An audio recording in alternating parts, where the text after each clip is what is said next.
Приветствую, друзья! Сегодня готовим грудку в горшочке. Нам понадобится грудка куриная, репчатый лук, овощи, укроп, сметана. Из овощей у меня помидоры, сельдерей, морковь, сладкий перец и брюссельская капуста. Грудку тщательно промываем, нарезаем небольшими кусочками.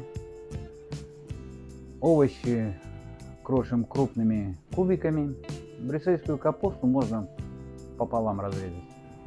Мясо мы порезали, грудку нашу, овощи накрошили. И теперь все это дело соединяем. Все, теперь загружаем наш горшочек.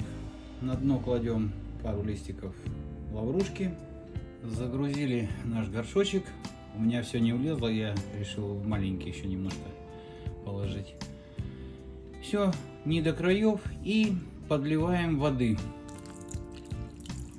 Воды много не надо добавлять, там достаточно будет и собственного сока, так чтобы он не доходило до самой поверхности нашей начинки. Накрываем и ставим в духовку. У меня холодная духовка, ставим на 180 градусов и на час. Итак, друзья, у нас прошел час, достали наш горшочек. Я уже приготовил большую ложку. Смотрим, что у нас получилось. Осторожно, горшочек у нас горячий очень. Такая красота. Сейчас будем пробовать. Все готово, перемешали.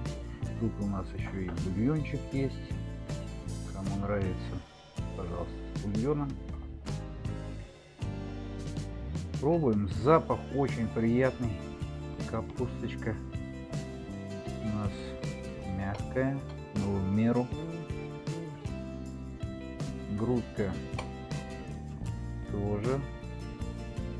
На вкус просто советую. Советую хотя бы раз так сделать, и вы почувствуете разницу. Всем приятного аппетита, будьте здоровы!